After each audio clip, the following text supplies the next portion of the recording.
I'm ripping out and replacing some unreliable track for much improved operation on Ron's Trains and Things right now. Hi, I'm Ron of Ron's Trains and Things. I suppose all of us who have ever built a model railroad layout have had at least one experience with track work that runs poorly and derails too often. The sad thing is that this often leads to frustration, which can lead to us walking away from the layout for months or even years at a time, or maybe even dismantling it altogether. Well, before you go to those extremes, why not try fixing the problem? Now, I understand that once you've built something, it can be a difficult decision to rip it up and start over, but sometimes that's the only real solution.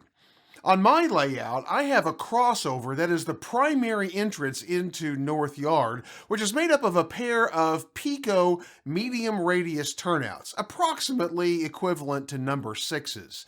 The problem is that this crossover has a short straight section in between the two turnouts that is so short that long equipment tends to derail in this S-curve. It was for this reason that I pulled all of the 89-foot auto racks off of my layout some time ago. I don't really have an industry for auto racks anyway, and so it was better off just not running them.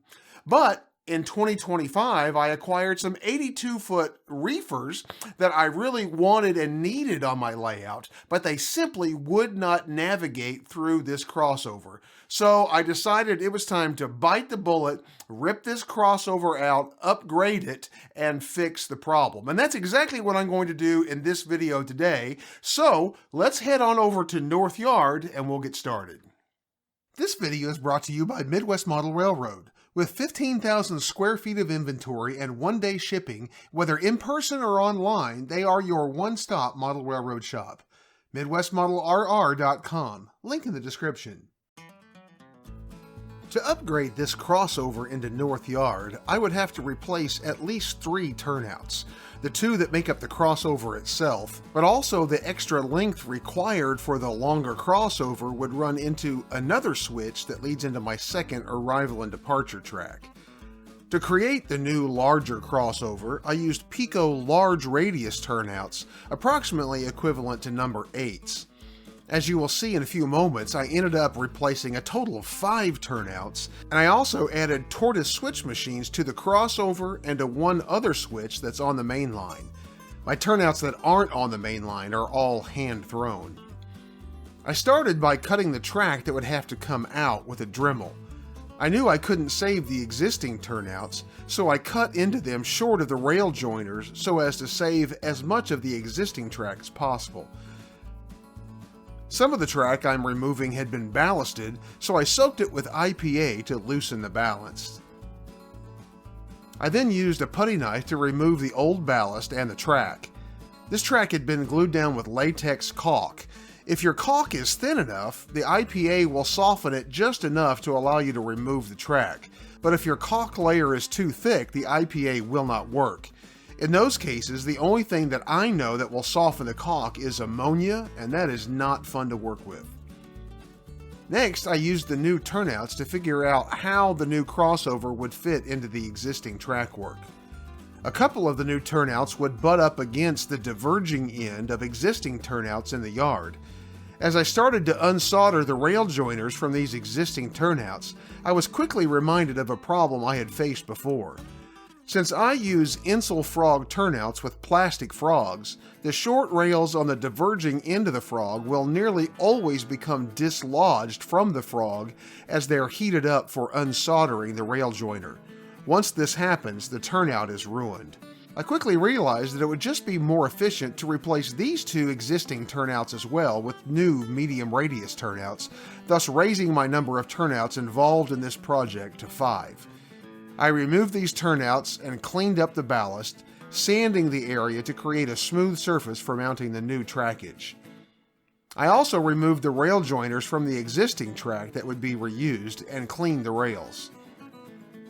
I made sure I replaced enough track where curves were involved to allow for a smooth curve without the chance for kinks in the rail to develop.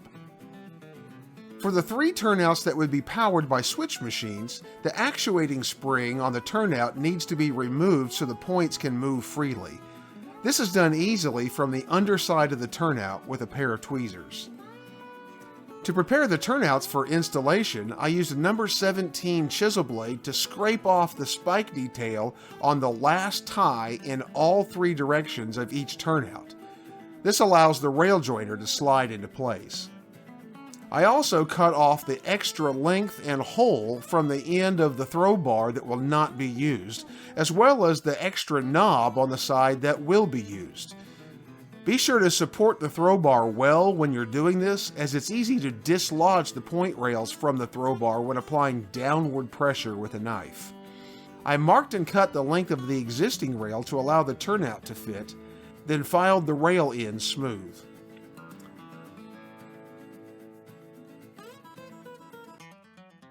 In Pico turnouts, the hole in the throw bar for the tortoise spring wire is on the outside of the rail. I set the turnout in place, centered the points, and used a micro drill bit to drill a pilot hole for the actuating wire. I marked the hole with a push pin so I could find it easily. I always drill these holes on the side of the track that is away from the main viewing area to help hide it from view. I then used a 1/4 inch drill bit to drill the hole for the actuating wire. I drill slowly so as not to tear up the cork or plywood unnecessarily.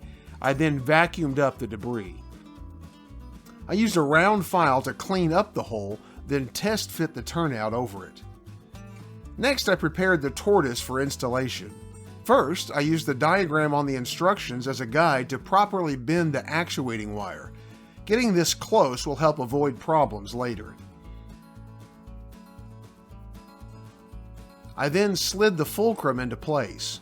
For N-scale turnouts, I place the fulcrum near the top of the tortoise most of the time, but adjust it as needed for the proper throw distance. Finally, I installed the actuating wire through the fulcrum and into the machine, using the supplied screw to fix it in place. I glued one of the paper mounting templates supplied in the instructions to a scrap of 60 thousandths plastic years ago to use whenever mounting tortoises. You have to supply your own mounting screws, so I keep a bunch of number 4 by 3/8 inch screws on hand specifically for this purpose. I suppose one of the least favorite places to be for any model railroader is under the layout, but there will be a fair amount of time spent under the layout in this project, beginning with the installation of the switch machines. This is a job that's much easier for 2 people, but the second person is almost never available for me, so it can be done solo. Now, I know this video clip is poor, but I was under the layout in the dark with a headlamp, so that was the best I could get. I used the template, lined up its big hole with the 1/4 inch hole for the actuating wire that I had drilled earlier, then used the guide holes and a 1/16 inch drill bit to drill pilot holes for the mounting screws for the tortoise. The tortoise has spots for 4 mounting screws, but I nearly always use only 2 on opposite corners of the machine, and I never have a problem with one coming loose. I then screw in one of the screws part way, set the tortoise in place, and drive the second screw in, tightening them both hand tight with the screwdriver. Back on top of the layout, I then throw the switch both ways several times, making any needed adjustment to make sure that the points close fully in both directions. This adjustment can actually be made by gently bending the actuating wire under the layout one direction or the other. When I'm happy with the function of the turnout, I cut the excess of the actuating wire off. Let me pause for a moment to say that if you're enjoying this video or find it helpful, and you'd like to see more model railroad tips, tools, and techniques to help you build a better model railroad, then be sure to subscribe down below this video and click the little bell icon so you won't miss future videos. To create the crossover, I had to align the 2 switches on parallel tracks so that the diverging routes of each were aligned with one another. In this case, these were 2 left-hand turnouts. With one turnout set, I pinned the other in place, checked the alignment, and made needed adjustments. Take your time here, as this needs to be precise for good track performance. Our goal here is reliability and zero derailments. I then used a scrap of track and cut and shaped it to bridge the two turnouts. Again, this is a place to take your time and get this right the first time for optimal performance. With the crossover fit together but not fixed in place, I performed a preliminary test with my 82-foot reefers. It seemed like they were going to work, which was exciting. Next, it was time to think about the electronics of the switch machines. I throw my switch machines with these double-pole, double-throw switches that I get from Amazon. They are affordable and they work well. If you're interested, I'll drop a link to them in my Amazon Pick of the Week in the description down below this video. At the workbench, I prepared 2 of these switches according to the tortoise instructions here in Figure 1. This means cross-wiring the outside poles to switch the polarity and adding pigtails for the input and output wires. I keep this box of scrap wire around for when I need small pieces like the ones I needed to cross-wire these switches. I also pulled about 12 inches of new wire for each of the pigtails. I like these switches because they use screw terminals, so I don't have to solder them and risk melting the switch.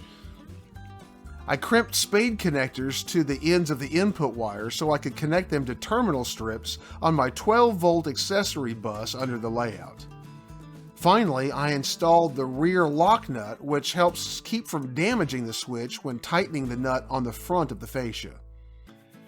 I measured and marked the placement of the switches on the fascia to be consistent with other switches on my layout, and drilled 1/2 inch holes for each switch in the fascia adjacent to their respective turnouts. I used some fine sandpaper to clean up the holes front and back.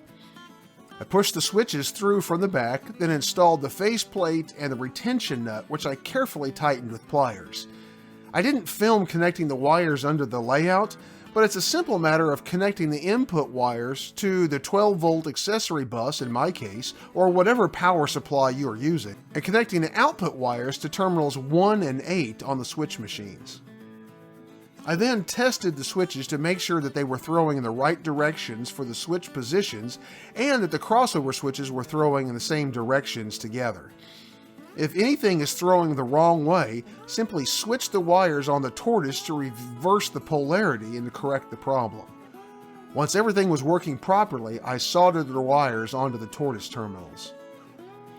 Before moving on to the hand-thrown turnouts and connecting track, I adhered these first 3 switches to the layout with latex caulk. For this application, I squeezed some caulk onto a pallet and applied it with a putty knife. For switches, I apply only a bit of caulk directly under the frog. I drove a few push pins to hold the track in place while the adhesive dried. While that was drying, I began cutting and fitting the connecting pieces of track, taking time to make sure everything fit very well. I still had to cut out some existing track to fit the last turnout into place. I did this exactly as before. I then began to fit the other 2 turnouts into place. There were no switch machines to worry about with these 2 turnouts as they did not connect to the main line and are hand-thrown. When fitting turnouts or track into an existing gap, I slipped the rail joiners all the way on to the rail on one side of the joint, slipped the new track or turnout into place, then used needle nose pliers to slip the rail joiner back onto the adjoining rail. This isn't always as easy as it sounds, but it is the best way to get the new track aligned and installed. Finally, I had 2 last pieces of connecting track to fit between the new turnouts and existing track. I let all of that adhesive dry overnight. I then removed the push pins, vacuumed the entire area very well, and cleaned all the rails in the area with mineral spirits. I also applied a microscopic coat of no-wax to the new track. Then it was time to test it. I used my pair of yard switchers from North Yard to drag and shove a cut of 5 shorter cars, plus my 2 82-foot reefers and 2 89-foot auto racks through all the turnouts to see how they would perform. My biggest concern was how the long cars would negotiate the S-curve in the crossover, and I must say they performed nearly flawlessly. My locomotives did stutter in a couple of spots, but remember I hadn't soldered any rail joints yet, so I soldered the rail joints to see if I could cure the stutter. I solder only on the outside of the rails, using a drop of liquid flux on each joint first. This old compact mirror, hot glued to a scrap of wood, helps me to solder the back side of the rails. As you see here, I also installed an extra pair of feeders on that section between the crossover turnouts to help the stuttering problem. And then everything ran perfectly. I'm very excited about the improved performance that I can already see here and the ability to reliably run longer cars through North Yard.